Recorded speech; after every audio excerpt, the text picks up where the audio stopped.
ਸਿੱਖ channel ਦੇਖ ਰਹੀ UK Europe ਅਤੇ ਦੇਸ਼ ਵਿਦੇਸ਼ ਦੀ ਸੰਗਤ ਨੂੰ ਵਾਹਿਗੁਰੂ ਜੀ ਕਾ ਖਾਲਸਾ ਵਾਹਿਗੁਰੂ ਜੀ ਕੀ ਫਤਿਹ। ਮੈਂ ਹਰਿੰਦਰ ਸਿੰਘ ਗਿੱਲ ਤੇ ਪ੍ਰੋਗਰਾਮ ਕੌਮੀ ਮੁੱਦੇ ਦੇ ਵਿੱਚ ਦੇਸ਼ ਵਿਦੇਸ਼ ਦੀ ਸੰਗਤ ਦਾ ਸਵਾਗਤ ਹੈ। ਸੋ ਅੱਜ ਦੇ ਪ੍ਰੋਗਰਾਮ ਦੇ ਵਿੱਚ ਗੱਲਬਾਤ ਕਰਾਂਗੇ ਭਾਈ ਸਾਹਿਬ ਭਾਈ ਸੰਤੋਖ ਸਿੰਘ ਜੀ ਹੋਰਾਂ ਦੇ ਉੱਤੇ, ਜਿਨ੍ਹਾਂ ਨੇ ਸੂਰਜ ਪ੍ਰਕਾਸ਼ ਨਾਂ ਦਾ ਇੱਕ ਗ੍ਰੰਥ ਲਿਖਿਆ, ਜਿਸ ਦੇ ਉੱਤੇ ਜਿਹੜਾ ਵਾਦ ਵਿਵਾਦ ਆ ਪਿਛਲੇ ਦਿਨਾਂ ਤੋਂ ਚੱਲ ਰਿਹਾ ਆ। ਸੋ ਸਾਡੇ ਜਿਹੜੇ ਅੱਜ ਦੇ ਗੈਸਟ ਨੇ ਉਹਨੇ ਡਾਕਟਰ ਅਮਰਜੀਤ ਕੌਰ ਇਬਨ, ਉਹਨਾਂ ਦੇ ਨਾਲ ਅੱਜ ਦੀ ਸਮੁੱਚੀ ਗੱਲਬਾਤ ਰਹੇਗੀ। ਉਹਨਾਂ ਨੇ 20 ਦੇ ਕਰੀਬ ਕਿਤਾਬਾਂ ਜਿਹੜੀਆਂ ਆ ਉਹ ਲਿਖੀਆਂ ਨੇ ਅਤੇ ਹੋਰ ਵੀ ਬਹੁਤ ਸਾਰੀਆਂ ਕਿਤਾਬਾਂ ਜਿਹੜੀਆਂ ਆ ਉਹ ਲਿਖ ਰਹੇ ਆ। ਸੋ ਉਹਨਾਂ ਨੂੰ ਇਤਿਹਾਸ ਦੀ ਜਿਹੜੀ ਆ ਉਹ ਚੰਗੀ ਜਾਣਕਾਰੀ ਆ ਅਤੇ ਉਹਨਾਂ ਨਾਲ ਅੱਜ ਦੀ ਸਮੁੱਚੀ ਗੱਲਬਾਤ ਜਿਹੜੀ ਆ ਉਹ ਕਰਾਂਗੇ। ਸਭ ਤੋਂ ਪਹਿਲਾਂ ਫਤਿਹ ਦੀ ਸਾਂਝ ਪਾਉਂਦੇ ਹਾਂ ਅਤੇ ਗੱਲਬਾਤ ਦੀ ਸ਼ੁਰੂਆਤ ਕਰਦੇ ਹਾਂ। ਡਾਕਟਰ ਸਾਹਿਬ ਵਾਹਿਗੁਰੂ ਜੀ ਕਾ ਖਾਲਸਾ ਵਾਹਿਗੁਰੂ ਜੀ ਕੀ ਫਤਿਹ। ਸਭ ਤੋਂ ਪਹਿਲਾਂ ਮੈਂ ਜਾਣਨਾ ਚਾਹੂੰਗਾ ਕਿ ਜਿਹੜਾ ਇੱਕ ਬੇਲੋੜਾ ਜਿਹਾ ਵਿਵਾਦ ਚੱਲਦਾ ਪਿਆ ਆ, ਸੂਰਜ ਪ੍ਰਕਾਸ਼ ਨਾਂ ਦਾ ਜਿਹੜਾ ਗ੍ਰੰਥ ਆ ਭਾਈ ਸੰਤੋਖ ਸਿੰਘ ਹੋਰਾਂ ਨੇ ਲਿਖਿਆ ਆ, ਸਭ ਤੋਂ ਪਹਿਲਾਂ ਤਾਂ ਇਹ ਜਾਣਨਾ ਚਾਹੂੰਗਾ ਕਿ ਉਸਦੇ ਸਰੋਤ ਜਿਹੜੇ ਆ ਉਹ ਭਾਈ ਸਾਹਿਬ ਦੇ ਕੋਲੋਂ ਕਿੱਥੋਂ ਲਏ, ਉਹਨਾਂ ਨੇ ਕਿਵੇਂ ਇਹ ਲਿਖਿਆ ਜਿਸ ਦੇ ਉੱਤੇ ਹੁਣ ਵਿਵਾਦ ਜਿਹਾ ਬਣਿਆ ਹੋਇਆ। ਬਿਲਕੁਲ ਠੀਕ ਬੇਟੇ, ਤੁਸੀਂ ਬਹੁਤ ਸੋਹਣਾ ਸਵਾਲ ਕੀਤਾ। ਸਟਾਰਟ 'ਚ ਬਹੁਤ ਸੋਹਣਾ ਸਵਾਲ ਕੀਤਾ। ਦੇਖੋ, ਇੱਕ ਮਹਾਨ ਗ੍ਰੰਥ ਦੀ ਰਚਨਾ ਭਾਈ ਸੰਤੋਖ ਸਿੰਘ ਜੀ ਨੇ ਕੀਤੀ। ਆਫਟਰ ਆਲ ਉਹਨਾਂ ਕੋਲ ਕੋਈ ਸਰੋਤ ਸੀ, ਸਰੋਤ ਸਨ, ਅਤੇ ਉਹਨਾਂ ਨੇ ਐਡੇ ਵੱਡੇ ਗ੍ਰੰਥ ਦੀ ਰਚਨਾ ਕੀਤੀ। ਐਵੇਂ ਤਾਂ ਉਹਨਾਂ ਨੇ ਕੀਤੀ ਨਹੀਂ। ਕਾਕਾ ਬਾਬਾ ਬੁੱਢਾ ਸਾਹਿਬ ਜੀ ਮਹਾਨ ਸ਼ਖਸੀਅਤ ਸਾਡੇ। ਬਾਬਾ ਬੁੱਢਾ ਸਾਹਿਬ ਜੀ ਦੇ 4 ਬੇਟੇ ਸਨ, ਸੁਧਾਰੀ, ਭਿਖਾਰੀ, ਮਹਿਮੂ ਤੇ ਭਾਨਾ। ਭਾਨਾ ਜੀ ਦੀ ਬਾਂਹ ਬਾਬਾ ਬੁੱਢਾ ਸਾਹਿਬ ਜੀ ਹਰਗੋਬਿੰਦ ਸਾਹਿਬ ਜੀ ਨੂੰ ਫੜਾ ਗਏ ਸੀ। ਭਾਨਾ ਜੀ ਨੇ 7ਵੀਂ ਪਾਤਸ਼ਾਹੀ ਗੁਰੂ ਹਰਿਰਾਏ ਸਾਹਿਬ ਜੀ ਨੂੰ ਗੁਰਿਆਈ ਦੀ ਰਸਮ ਕੀਤੀ। ਭਾਨਾ ਜੀ ਦੇ ਪੁੱਤਰ ਸਰਵਣ ਜੀ ਸਨ। ਸਰਵਣ ਜੀ ਦੇ ਪੁੱਤਰ ਜਲਾਲ ਜੀ ਸਨ। ਜਲਾਲ ਜੀ ਦੇ 2 ਪੁੱਤਰ ਗੁਰਦਿੱਤਾ ਜੀ ਤੇ ਹਰਦਿੱਤਾ ਜੀ ਸਨ।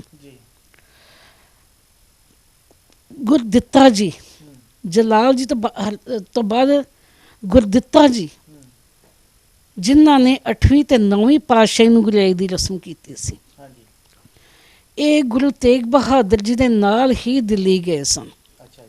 ਜਦੋਂ ਗੁਰੂ ਤੇਗ ਬਹਾਦਰ ਸਾਹਿਬ ਦੀ ਸ਼ਹੀਦੀ ਹੋਈ ਆ, ਉਸ ਵੇਲੇ ਇਹਨਾਂ ਨੇ ਆਪਣੇ ਬੱਚੇ ਰਾਮ ਕੌਰ ਲਈ ਦਸਤਾਰ ਭੇਜੀ ਤੇ ਗੁਰੂ ਤੇਗ ਬਹਾਦਰ ਸਾਹਿਬ ਜੀ ਨੇ ਆਪਣੇ ਬੱਚੇ ਲਈ ਆਪਣੀ ਦਸਤਾਰ ਭੇਜੀ ਦਿੱਲੀ ਦੇ ਭੱਟ ਬ੍ਰਾਹਮਣ ਦੇ ਹੱਥ। ਉਹਨਾਂ ਨੂੰ ਪਤਾ ਸੀ ਕਿ ਅਸੀਂ ਵਾਪਸ ਨਹੀਂ ਜਾਣਾ। ਉਸ ਵੇਲੇ ਜਦੋਂ ਸ਼ਹੀਦੀ ਹੋਈ, ਬਾਬਾ ਗੁਰਦਿੱਤਾ ਜੀ ਇੰਨੇ ਵੈਰਾਗ ਦੇ ਵਿੱਚ ਕਿ ਜਮਨਾ ਪਾਰ ਕਰਕੇ ਮਜਨੂ ਟਿੱਲੇ ਲਾਗੇ ਜਾ ਕੇ ਤੇ ਪੂਰੇ ਹੋ ਗਏ ਆ। ਗੁਰਿਆਈ ਦਾ ਜਿਹੜਾ ਸੀ ਉਹ ਚੀਜ਼ਾਂ ਪਹੁੰਚ ਗਈਆਂ ਰਾਮਦਾਸ, ਝੰਡੇ ਰਾਮਦਾਸਪੁਰ, ਜਿਹਨੂੰ ਅਸੀਂ ਰਾਮਦਾਸ ਕਹਿੰਦੇ, ਜਿਹਦਾ ਪਹਿਲਾ ਨਾਮ ਭਾਨਾ ਤਲਵੰਡੀ ਸੀ, ਫਿਰ ਉਹ ਝੰਡੇ ਰਾਮਦਾਸਪੁਰ ਹੋਇਆ। ਹੁਣ ਇਹ ਜਿਹੜਾ ਸਮਾਨ ਸੀ, 4 ਸਾਲ ਦੇ ਬਾਲਕ ਨੂੰ ਉਹਨਾਂ ਦੇ ਚਾਚਾ ਬਾਬਾ ਹਰਦਿੱਤਾ ਜੀ ਲੈ ਕੇ ਪਾਲਕੀ 'ਚ ਸਮਾਨ ਰੱਖ ਕੇ ਸਾਰੇ ਗੁਰਿਆਈ ਦਾ ਸਮਾਨ, ਗੁਰੂ ਗੋਬਿੰਦ ਸਿੰਘ ਦਾ ਜੋੜਾ, ਜਾਮਾ, 9 ਲੱਖੀਆ ਹਾਰ, ਕਲਗੀ, 500 ਮੋਹਰ, ਘੋੜਾ ਕਾਠੀ ਸਮੇਤ, ਕਿਉਂਕਿ ਇਹ ਅਮੀਰ ਪਰਿਵਾਰ ਬਹੁਤ ਸੀ। ਬਾਬਾ ਬੁੱਢਾ ਸਾਹਿਬ ਦਾ ਸ਼ਾਹੀ ਪਰਿਵਾਰ ਸੀਗਾ। ਇਹ ਸਾਰੀਆਂ ਚੀਜ਼ਾਂ ਪਾਲਕੀ 'ਚ ਰੱਖ ਕੇ ਅਨੰਦਪੁਰ ਸਾਹਿਬ ਗਏ ਆ। ਉਸ ਵੇਲੇ 4 ਸਾਲ ਦੇ ਬੱਚੇ ਭਾਈ ਰਾਮ ਕੌਰ ਜੀ ਨੇ ਗੁਰਿਆਈ ਦੀ ਰਸਮ ਜਿਹੜੀ ਆ ਉਹ 10ਵੇਂ ਪਾਤਸ਼ਾਹ ਦੀ ਕੀਤੀ ਆ। ਇਹ ਪਹਿਲਾ ਬਾਜ ਵੀ ਜਿਹੜਾ ਇਹ ਬਾਜ ਵੀ ਪਾਲਦੇ ਸੀ। ਪਹਿਲਾ ਬਾਜ ਜਿਹੜਾ ਉਹ ਵੀ ਰਾਮਦਾਸ, ਝੰਡੇ ਰਾਮਦਾਸਪੁਰ ਤੋਂ ਗਿਆ ਸੀ। ਭਾਈ ਰਾਮ ਕੌਰ ਜੀ ਅੰਮ੍ਰਿਤ ਛਕ ਕੇ ਭਾਈ ਗੁਰਬਖਸ਼ ਸਿੰਘ ਜੀ ਬਣ ਗਏ। ਭਾਈ ਗੁਰਬਖਸ਼ ਸਿੰਘ ਜੀ ਬ੍ਰਹਮ ਅਵਸਥਾ ਦੇ ਮਾਲਕ ਸੀ, ਬਹੁਤ ਬ੍ਰਹਮ ਗਿਆਨੀ ਸਨ।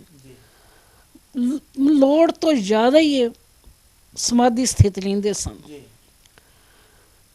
ਜਦੋਂ ਇਹਨਾਂ ਦਾ ਵੱਡਾ ਬੇਟਾ ਬਾਬਾ ਮੋਹਰ ਸਿੰਘ ਸੀ, ਜਿਹੜਾ ਕਿ ਬਾਬਾ ਆਲਾ ਸਿੰਘ ਪਟਿਆਲਾ ਪਤੀ ਬਾਬਾ ਆਲਾ ਸਿੰਘ ਦੀ ਪੋਤਰੀ ਬੀਬੀ ਪ੍ਰਧਾਨ ਕੌਰ ਜੀ ਦੇ ਨਾਲ ਵਿਆਹੇ ਸੀ।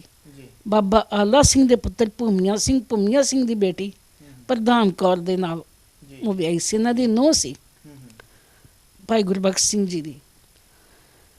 ਉਹ ਵੀ ਉਹਦੇ 'ਚ ਵੀ ਰਾਜਗੁਣ ਸੀਗੇ, ਬਹੁਤ ਹੀ ਉੱਚੇ ਕਿਰਦਾਰ ਦੀ ਇਸਤਰੀ ਸੀ। ਇਹਨਾਂ ਨੇ ਜਦੋਂ ਬਾਬਾ ਰਾਮ ਕੌਰ ਜੀ ਨੂੰ ਕਹਿਣਾ ਕਿ ਪਿਤਾ ਜੀ ਸਾਖੀ ਸੁਣਾਓ, ਉਹਨਾਂ ਨੇ ਬ੍ਰਹਮ ਅਵਸਥਾ 'ਚ ਆ ਕੇ ਤੇ ਸਾਖੀ ਸੁਣਾਉਣੀ। ਗੁਰੂ ਗੋਬਿੰਦ ਸਿੰਘ ਜੀ ਦੇ 52 ਕਵੀਆਂ 'ਚੋਂ ਇੱਕ ਕਵੀ ਭਾਈ ਸਾਹਿਬ ਸਿੰਘ ਜੀ ਰਮਦਾਸ ਆ ਗਏ ਸੀਗੇ। ਜਦੋਂ ਭਾਈ ਰਾਮ ਕੌਰ ਜੀ ਨੇ ਸਾਖੀ ਸੁਣਾਉਣੀ ਤੇ ਭਾਈ ਸਾਹਿਬ ਸਿੰਘ ਲਿਖਾਰੀ ਨੇ ਉਸੇ ਵੇਲੇ ਲਿਖੀ ਜਾਣੀ, ਨਾਲੋਂ ਨਾਲ ਲਿਖੀ ਜਾਣੀ। ਕਾਫੀ ਸਾਹਿਤ ਜਮਾ ਹੋ ਗਿਆ। ਇੱਕ ਸਮਾਂ ਕਾਕਾ ਆਇਆ ਕਿ ਮਾਤਾ ਪ੍ਰਧਾਨ ਕੌਰ ਜੀ ਆਪਣੇ ਪੇਕੇ ਚਲੇ ਗਏ ਬਰਨਾਲੇ। ਇਹਨਾਂ ਦੇ ਪਿਤਾ ਭੂਮੀਆ ਸਿੰਘ ਜੀ ਨੇ ਇਹਨਾਂ ਨੂੰ 30 ਪਿੰਡ ਦੇ ਦਿੱਤੇ। ਮਾਤਾ ਜੀ ਜਿਹੜਾ ਲਿਖਿਆ ਸਾਹਿਤ ਸੀ ਉਹ ਵੀ ਆਪਣੇ ਨਾਲ ਲੈ ਗਏ, ਮਾਤਾ ਪ੍ਰਧਾਨ ਕੌਰ ਜੀ। ਉਸ ਵੇਲੇ ਇਹ ਜਿਹੜਾ ਸੀ ਇੱਕ ਪੋਥੀ ਦੇ ਰੂਪ 'ਚ ਆਇਆ ਜਿਹਨੂੰ 500 ਸਾਖੀ ਕਿਹਾ ਗਿਆ। 500 ਤੋਂ ਉੱਪਰ ਹੀ ਸਾਖੀਆਂ ਸਨ, 700-800 ਸੀ, ਜਿਹਨੂੰ 2 ਵੋਲੀਅਮ ਸੀਗੇ ਦੇ, ਜਿਹਨੂੰ 500 ਸਾਖੀ ਕਿਹਾ ਗਿਆ। ਉਹਨਾਂ ਦਾ ਜਿਹੜਾ ਸੇਵਕ ਸੀ ਪੰਡਤ ਨਿੱਕਾ ਸਿੰਘ, ਨਿੱਕਾ ਸਿੰਘ ਨੇ ਸੰਭਾਲਿਆ ਉਹ ਸਾਹਿਤ। ਉਸ ਤੋਂ ਬਾਅਦ ਉਹਨਾਂ ਦੇ ਚੇਲੇ ਦੇ ਰਾਹੀਂ ਭਾਈ ਸੰਤੋਖ ਸਿੰਘ ਜੀ ਤੱਕ ਇਹ ਪਹੁੰਚਾ। ਭਾਈ ਸੰਤੋਖ ਸਿੰਘ ਜੀ ਨੇ ਕਾਵਿ ਰੂਪ ਦੇ ਵਿੱਚ ਇਹ ਗ੍ਰੰਥ ਤਿਆਰ ਕੀਤੇ। ਭਾਈ ਸੰਤੋਖ ਸਿੰਘ ਜੀ ਜਿਹੜੇ ਸੀਗੇ ਬਾਬਾ ਬੁੱਢਾ ਸਾਹਿਬ ਦੀ ਹੀ ਅੰਸ਼-ਬੰਸ ਦੇ ਵਿੱਚੋਂ ਨਾ, ਭਾਈ ਸੰਤੋਖ ਸਿੰਘ ਬਾਬਾ ਬੁੱਢਾ ਜੀ ਦੀ ਅੰਸ਼-ਬੰਸ ਵਿੱਚੋਂ ਨੇ ਸੀ। ਭਾਈ ਸੰਤੋਖ ਸਿੰਘ ਜੀ ਤੇ ਨੂਰ ਦੀ ਦੇ ਸਨ, ਝਬਾਲ ਦੇ ਲਾਗੇ ਪਿੰਡ ਨੂਰ ਦੀ ਆ, ਉੱਥੋਂ ਦੇ ਸਨ। ਭਾਈ ਗੁਰਬਖਸ਼ ਸਿੰਘ ਜੀ ਉਹ ਬਾਬਾ ਬੁੱਢਾ ਜੀ ਦੀ 5ਵੀਂ ਵੰਸ਼ ਸਨ ਬੇਟੇ। 5ਵੀਂ ਵੰਸ਼ ਬਾਬਾ ਬੁੱਢਾ ਸਾਹਿਬ ਦੇ ਉਹੀ ਬ੍ਰਹਮ ਗਿਆਨੀ ਹੋ ਸਕਦੇ ਨੇ, ਉਹ ਬ੍ਰਹਮ ਅਵਸਥਾ 'ਚ ਉਹੀ ਬਚਨ ਕਰ ਸਕਦੇ ਨੇ। ਹੋਰ ਤੀਜੇ 'ਚ ਤੇ ਇੰਨਾ ਬਲ ਨਹੀਂ ਕਿ ਬ੍ਰਹਮ ਅਵਸਥਾ 'ਚ ਗੁਰੂ ਸਾਖੀਆਂ ਸੁਣਾ ਸਕਣ। ਤੇ ਇਹ ਜਿਹੜਾ ਸੂਰਜ ਪ੍ਰਕਾਸ਼ ਗ੍ਰੰਥ ਦਾ ਜਿਹੜਾ ਆਧਾਰ ਆ, ਉਹ ਸਾਖੀਆਂ ਬਣੀਆਂ ਜਿਹੜੀਆਂ ਭਾਈ ਸਾਹਿਬ ਸਿੰਘ ਜੀ ਨੇ ਲਿਖੀਆਂ ਸਨ, ਮਾਤਾ ਪ੍ਰਧਾਨ ਕੌਰ ਜੀ ਨੇ ਲਿਖਵਾਈਆਂ ਸਨ, ਤੇ ਇਹ ਉਹਨਾਂ ਦੇ ਕੋਲ ਜਿਹੜਾ ਸੀ ਸਰੋਤ ਪਹੁੰਚੇ ਸਨ। ਪਰ ਜਿਹੜਾ ਵਾਦ ਵਿਵਾਦ ਆ, ਉਹ ਕੁਝ ਗੱਲਾਂ ਉਸ ਗ੍ਰੰਥ ਦੇ ਵਿੱਚ ਅਜਿਹੀਆਂ ਲਿਖੀਆਂ ਹੋਈਆਂ ਨੇ ਜਿਸ ਨੂੰ ਲੈ ਕੇ ਵਾਦ ਵਿਵਾਦ ਬਣਦਾ ਆ। ਕੀ ਕਾਰਨ ਆ ਕਿ ਉਹ ਗੱਲਾਂ ਜਿਹੜੀਆਂ ਆ ਉਹ ਬਾਅਦ 'ਚ ਐਡ ਹੋਈਆਂ, ਜਾਂ ਉਹਦਾ ਕਾਰਨ ਕੀ ਸੀ, ਜਾਂ ਕੋਈ ਗੁਰੂ ਦਾ ਸਿੱਖ ਇਸ ਤਰੀਕੇ ਦੀ ਗੱਲ ਜਿਹੜੀ ਆ ਉਹ ਕਿਵੇਂ ਲਿਖ ਸਕਦਾ ਹੈ ਆਪਣੇ ਤੌਰ ਦੇ ਉੱਤੇ? ਉਹਦਾ ਮਸਲਾ ਜਿਹੜਾ ਵਾ ਉਹ ਇਹਨਾਂ ਚੀਜ਼ਾਂ ਦੇ ਉੱਤੇ ਹੈ, ਜਿਸ ਤਰ੍ਹਾਂ ਮਾਤਾ ਭਾਗ ਕੌਰ ਨੂੰ ਲੈ ਕੇ, ਜਾਂ ਕੁਝ ਹੋਰ ਸਾਖੀਆਂ ਜਿਹੜੀਆਂ ਹੈਗੀਆਂ ਉਹਦੇ ਵਿੱਚ ਵੀ ਰੌਲਾ ਹੈਗਾ। ਵੇਖ ਹਰਿੰਦਰ ਕਾਕਾ, 1920 ਦੇ ਵਿੱਚ ਸ਼੍ਰੋਮਣੀ ਕਮੇਟੀ ਤੇ ਅਕਾਲੀ ਦਲ ਦੀ ਸਥਾਪਨਾ ਹੋਣ ਲਈ ਆ, ਸਿੱਖ ਯੂਨਾਈਟ ਹੋ ਰਹੇ ਨੇ। ਇਹਦੇ ਨਾਲ ਹੀ ਸਿੱਖਾਂ ਦੀ ਯੂਨਿਟੀ ਬਰਦਾਸ਼ਤ ਨਹੀਂ ਹੋਈ। ਇਹਨਾਂ ਭਗਵਿਆਂ ਦੇ ਕੋਲੋਂ ਮੈਂ ਇਹ ਲਫ਼ਜ਼ ਵਰਤੂੰਗੀ, ਉਦੋਂ ਹੀ ਨਾਲ ਹੀ RSS ਦੀ ਸਥਾਪਨਾ ਹੋ ਗਈ ਗੁਰੂਆਂ 'ਚ। ਇਸ ਤੋਂ ਪਹਿਲਾਂ ਹੀ ਸਤਿਆਰਥ ਪ੍ਰਕਾਸ਼ ਗ੍ਰੰਥ ਵਿੱਚ ਦਿਆਨੰਦ ਨੇ ਬੜਾ ਕੁਛ ਗੁਰੂ ਸਾਹਿਬਾਨ ਦੇ ਉਲਟ ਲਿਖਿਆ ਸੀ। गुरु नानक साहब जी ने अनपढ़ लिखा सी, हैं गुरु नानक अनपढ़ था, अगर वो पढ़ा होता तो निर्भय को निर्भव क्यों लिखता। ਇਹੋ ਜਿਹੀਆਂ ਨੇ ਬਹੁਤ ਗੁਰੂ ਸਾਹਿਬਾਨ ਦੇ ਖਿਲਾਫ ਹੀ, 10ਵੇਂ ਪਾਤਸ਼ਾਹ ਦੇ ਖਿਲਾਫ ਹੀ ਬੜਾ ਕੁਛ ਲਿਖਿਆ ਸੀ। ਇਹ ਦਿਲੋਂ ਜਿਹੜੇ ਆ ਨਾ, ਇਹ ਚਾਣਕੀਆ ਨੀਤੀ ਇਹਨਾਂ ਦੀ। ਚਾਣਕੀਆ ਨੀਤੀ ਕਹਿੰਦੀ ਆ ਜਦੋਂ ਕਿਸੇ ਕੌਮ ਨੂੰ ਬਰਬਾਦ ਕਰਨਾ, ਅਗਲੇ ਦਾ ਸਾਹਿਤ ਵਿਗਾੜ ਦਿਓ। ਪਤਾ ਨਹੀਂ ਕਿਹੜੇ ਵੇਲੇ ਗੁੱਜੇ ਕੰਡੇ ਵੱਜੇ ਆ, ਹੈਂ ਜਿਹੜੇ ਅੱਜ ਇਹਨਾਂ ਚੁੱਕ ਉਜਾਗਰ ਕੀਤੇ ਆ। ਜਿਵੇਂ ਇਹ ਆ ਕਹਿਤਾ ਮਾਤਾ ਜੀ ਬਾਰੇ ਕਹਿਤੀ ਇੰਨੀ ਗੱਲ, ਵੇਖੋ ਇਹ 'ਚ ਮਾਤਾ ਜੀ ਦੀ ਸ਼ਖਸੀਅਤ ਨੂੰ ਵੀ ਸਵਾਲੀਆ ਫਿਕਰਾ, 10ਵੇਂ ਪਾਤਸ਼ਾਹ ਦੀ ਸ਼ਖਸੀਅਤ ਨੂੰ ਵੀ, ਭਾਈ ਸੰਤੋਖ ਸਿੰਘ ਜੀ ਨੂੰ ਵੀ, ਇੱਥੇ ਆ ਕੇ ਬਾਬਾ ਬੁੱਢਾ ਸਾਹਿਬ ਜੀ ਦੀ ਵੰਸ਼ ਨੂੰ ਵੀ ਕਿੰਨੇ ਸਵਾਲੀਆ ਫਿਕਰੇ ਲੱਗਦੇ ਆ। ਕਿੰਨਾ ਸ਼ਾਤਰ ਦਿਮਾਗ ਆ ਜਿਹੜਾ ਦੁਸ਼ਮਣ ਆ, ਕਿੱਡਾ ਸ਼ਾਤਰ ਦਿਮਾਗ ਆ। ਅੱਜ ਸਿੱਖ ਜੋ ਇੱਕ ਦੂਜੇ ਦਾ ਲਾਸ਼ਨ ਬਾਸ਼ੀਆਂ ਕਰਨ ਡਏ ਆ, ਅਗਲਾ ਤੇ ਖੁਸ਼ ਹੁੰਦਾ ਹੋਊਗਾ ਕਿ ਮੇਰਾ ਮਾਰਿਆ ਤੀਰ ਅੱਜ ਟਿਕਾਣੇ ਲੱਗਾ ਹੈ। ਹੁਣ ਮਾਤਾ ਭਾਗ ਕੌਰ ਜੀ ਵਰਗੇ ਬੇਟੇ ਜਿਹੜੇ ਝਬਾਲ ਦੀ ਧੀ ਸੀ। ਬਿਲਕੁਲ ਆਪਾਂ ਇਸ ਵੇਲੇ ਬਿਲਕੁਲ ਝਬਾਲ ਦੇ ਨੇੜੇ ਹੀ ਆ ਬੈਠੇ ਹੋਏ। ਬਿਲਕੁਲ ਬਾਬਾ ਲੰਗਾ ਜੀ ਜਿਨ੍ਹਾਂ ਦੇ ਮਹਿਲਾਂ ਵਿੱਚ ਗੁਰੂ ਹਰਗੋਬਿੰਦ ਸਾਹਿਬ ਦੀ ਬੇਟੀ ਬੀਬੀ ਵੀਰੋ ਜੀ ਦਾ ਆਨੰਦ ਕਾਰਜ ਹੋਇਆ ਸੀ। ਉਹਨਾਂ ਦੇ ਛੋਟੇ ਭਰਾ ਪੀਰੋ ਸ਼ਾਹ ਦੀ ਪੋਤਰੀ ਮਾਤਾ ਭਾਗ ਕੌਰ ਸੀ। ਇਹਦੇ ਦੋ ਭਰਾ ਭਾਗ ਸਿੰਘ ਤੇ ਦਿਲਬਾਗ ਸਿੰਘ ਸਨ। ਅਮੀਰ ਘਰ ਢਿੱਲੋਂ ਚੌਧਰੀ ਬੜੇ ਮਤਲਬ ਦਿੱਲੀ ਰਾਜ ਦਰਬਾਰ ਨਾਲ ਇਹਨਾਂ ਦੀਆਂ ਦੋਸਤੀਆਂ। ਵੱਡੇ ਘਰ ਦੀ ਧੀ ਵੱਡੇ ਘਰ ਹੀ ਵਿਆਹੀ ਜਾਂਦੀ ਆ। ਪੱਟੀ ਦੇ ਦੇਸ ਰਾਜ ਵੜੈਚ ਦੀ ਨੌਂ ਸੀ ਮਾਤਾ ਭਾਗ ਕੌਰ ਬੇਟੇ। ਇਹਨਾਂ ਦੇ ਪਤੀ ਦਾ ਨਾਮ ਨਿਧਾਨ ਸਿੰਘ ਸੀ, ਜੇਠ ਦਾ ਨਾਮ ਸੁਲਤਾਨ ਸਿੰਘ ਸੀ। 1705 ਜਦੋਂ ਭਾਈ ਦੇਸ ਰਾਜ ਵੜੈਚ ਪੂਰੇ ਹੋ ਗਿਆ ਤੇ ਭੋਗ ਪਿਆ। ਵੱਡਿਆਂ ਘਰਾਂ 'ਚ ਵੱਡੇ ਲੋਕੀ ਜਾਂਦੇ ਹੁੰਦੇ ਆ ਵੱਡਿਆਂ ਲੋਕਾਂ ਦੇ ਭੋਗਾਂ ਤੇ। ਇਸ ਇਲਾਕੇ ਦੇ ਜਿਹੜੇ ਵੱਡੇ ਵੱਡੇ ਕਹਿੰਦੇ ਕਹਾਉਂਦੇ ਸਰਦਾਰ ਸੀ ਉਹ ਭੋਗ ਤੇ ਪਹੁੰਚੇ ਆ। ਉੱਥੇ ਪਤਾ ਲੱਗਾ ਕਿ 10ਵੇਂ ਪਾਤਸ਼ਾਹ ਜਿਹੜੇ ਆ ਉਹ ਅਨੰਦਪੁਰ ਛੱਡ ਚੁੱਕੇ। ਅੱਜ ਦਾ ਯੁੱਗ ਤੇ ਹੈ ਹੀ ਨਹੀਂ ਸੀ। 10ਵੇਂ ਪਾਤਸ਼ਾਹ ਅਨੰਦਪੁਰ ਸਾਹਿਬ ਛੱਡ ਚੁੱਕੇ ਆ। ਬੱਚੇ ਸ਼ਹੀਦ ਹੋ ਗਏ ਨੇ, ਮਾਤਾ ਜੀ ਸ਼ਹੀਦ ਹੋ ਗਏ ਆ। ਇਹਨਾਂ ਸਾਰਿਆਂ ਸੋਚਿਆ ਕਿ ਅਸੀਂ ਇਸ ਵੇਲੇ ਔਖੀ ਵੇਲੇ ਸਾਨੂੰ 10ਵੇਂ ਪਾਤਸ਼ਾਹ ਦੇ ਨਾਲ ਹੋਣਾ ਚਾਹੀਦਾ ਸੀ। ਅਸੀਂ ਨਾਲ ਨਹੀਂ ਹੈਗੇ। ਹੁਣ ਸਾਨੂੰ ਘੱਟੋ ਘੱਟ ਮਾਤਮ ਪੁਰਸ਼ੀ ਲਈ ਉਹਨਾਂ ਕੋਲ ਚੱਲੀਏ। ਸਾਰਿਆਂ ਸਲਾਹ ਕਰ ਲਈ। ਉਸ ਵੇਲੇ 40 ਸਿੰਘ 41ਵੀਂ ਮਾਤਾ ਭਾਗੋ ਜੀ ਜਿਹਦੇ ਦੋਵੇਂ ਭਰਾ ਨਾਲ ਨੇ, ਘਰ ਵਾਲਾ ਤੇ ਜੇਠ ਨਾਲ ਆ। 40 ਸਿੰਘ ਚਲੇ ਗਏ ਆ। ਜਦੋਂ ਰੂਪਿਆਣੇ ਦੇ ਜੰਗਲਾਂ 'ਚ ਗਏ ਆ। ਇਹ ਜਿਹੜੇ 40 ਸਿੰਘ ਉਹੀ ਜਿਹੜੇ ਬਦਾਵਾ ਲਿਖ ਕੇ ਦੇ ਆਏ ਸੀ ਬੇਟੇ? ਦਿੱਤਾ ਹੀ ਨਹੀਂ ਬਦਾਵਾ ਤਾਂ ਲਿਖਿਆ ਹੀ ਨਹੀਂ। ਮੈਂ ਤੈਨੂੰ ਹੁਣ ਦੱਸਣ ਲੱਗੀ ਆ। ਉਸ ਵੇਲੇ ਹਾਜ਼ਰ ਨਹੀਂ ਸੀ ਬੱਚੇ ਉੱਥੇ।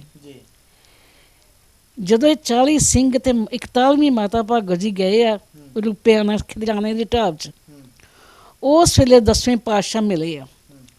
ਉਹਨਾਂ ਨੇ ਵੇਖਿਆ ਤੇ ਭਾਈ ਮਾਨ ਸਿੰਘ ਨੂੰ ਕਹਿੰਦੇ ਆ, ਮਾਨ ਸਿੰਘ ਚਾਦਰਾ ਵਿਛਾਏ, ਮਾਝੇ ਕੀ ਸੰਗਤ ਆਈ ਆ। ਬੈਠੇ ਰਸਮੀ ਮਾਤਮ ਪੁਰਸ਼ੀ ਦੇ ਬਚਨ ਬਿਲਾਸ ਹੋਏ। ਤੇ ਉਸ ਵੇਲੇ ਸਰਦਾਰ ਭਾਗ ਸਿੰਘ ਢਿੱਲੋਂ ਝਬਾਲੀਆ ਕਹਿਣ ਲੱਗਾ, ਮਹਾਰਾਜ ਤੁਸੀਂ ਬੜਾ ਚਿਰ ਜੰਗ ਯੁੱਧ ਕਰ ਲਏ ਆ, ਹੁਣ ਨਾ ਤੁਸੀਂ ਸਾਡੇ ਕੋਲ ਮਾਝੇ 'ਚ ਆ ਜਾਓ, ਅਸੀਂ ਤੁਹਾਡੀ ਦਿੱਲੀ ਦਰਬਾਰ ਨਾਲ ਸਲਾਹ ਕਰਾ ਦਿੰਦੇ ਆ। ਤੇ ਅੱਗੋਂ 10ਵੇਂ ਪਾਤਸ਼ਾਹ ਕਹਿੰਦੇ ਆ, ਜਦੋਂ ਸਾਡੇ ਪਿਤਾ ਜੀ ਸ਼ਹੀਦ ਹੋਏ ਉਦੋਂ ਤੁਸੀਂ ਕਿੱਥੇ ਸੀ ਸਲਾਹ ਕਰਾਉਣ ਵਾਲੇ?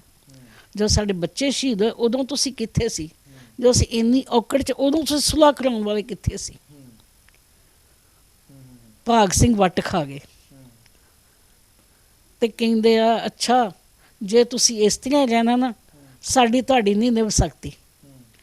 ਕਹਿੰਦੇ ਲਿਖ ਕਰ ਦੇ ਦੀजिए। 10ਵੇਂ ਪਾਤਸ਼ਾਹ ਕਹਿੰਦੇ, ਮਾਨ ਸਿੰਘ खुरजी में से कलम दुआत निकालें। ਮਾਨ ਸਿੰਘ ਨੇ ਕਾਗਜ਼ ਅੱਗੇ ਰੱਖਿਆ।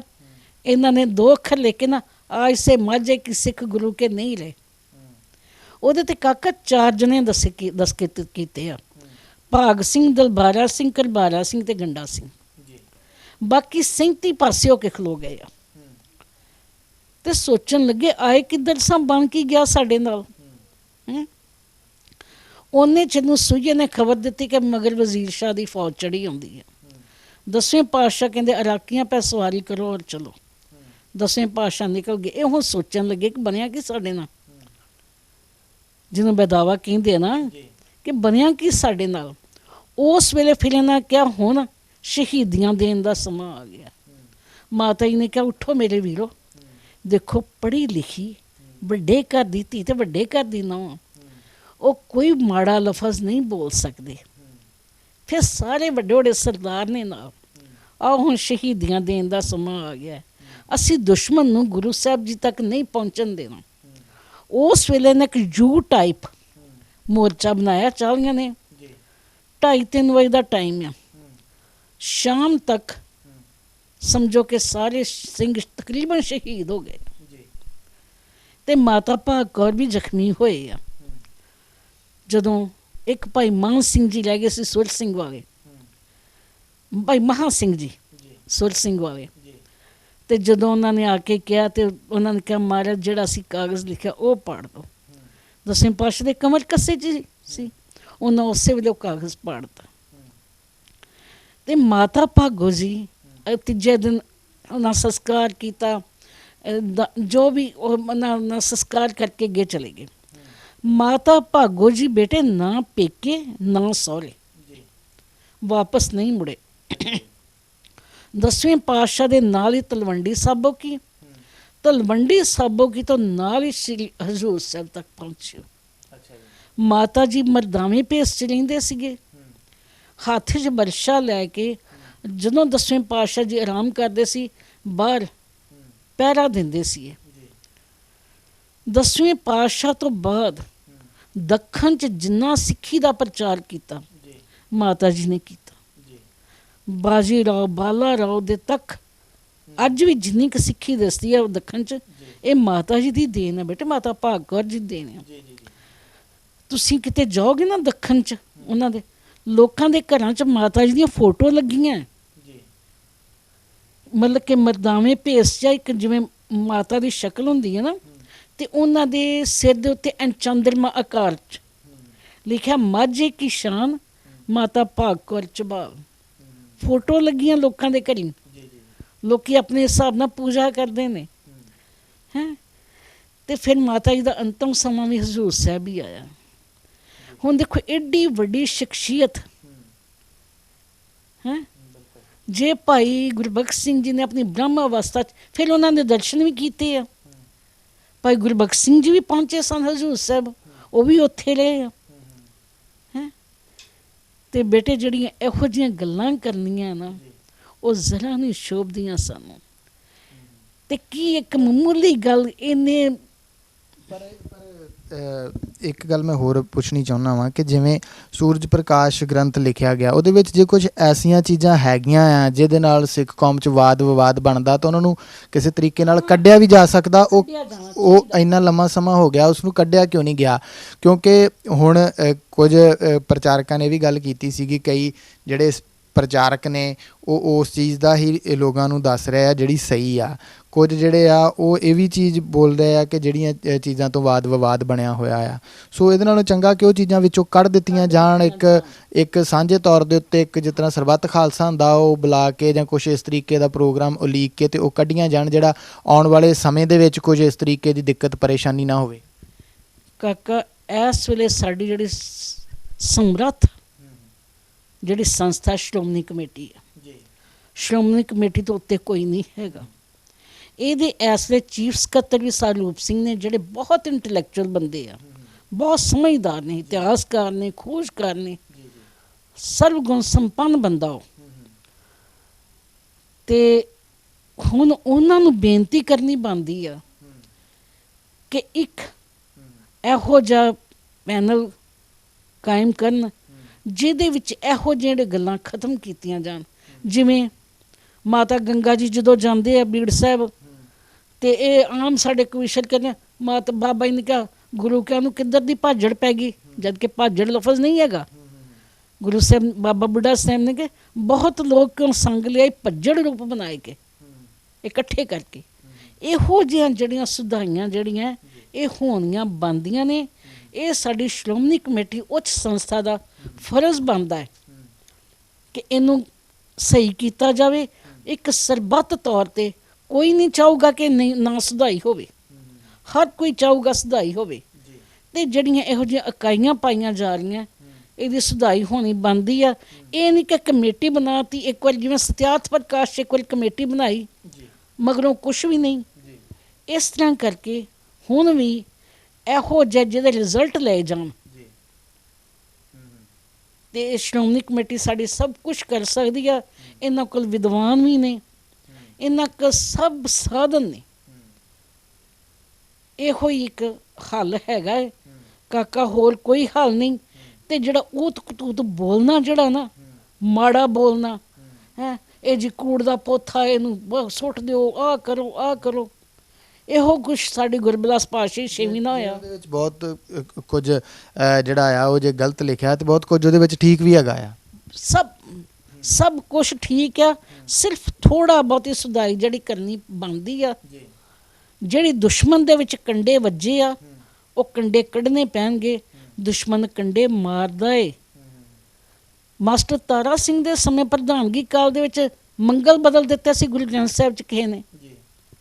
ਇਹੋ ਜਿਹਾ ਕੋਈ ਸੀਨਾ ਜ਼ੋਰ ਵਿੱਚ ਪੈ ਗਿਆ, ਮੰਗਲ ਬਦਲ ਦਿੱਤੇ ਸੀ।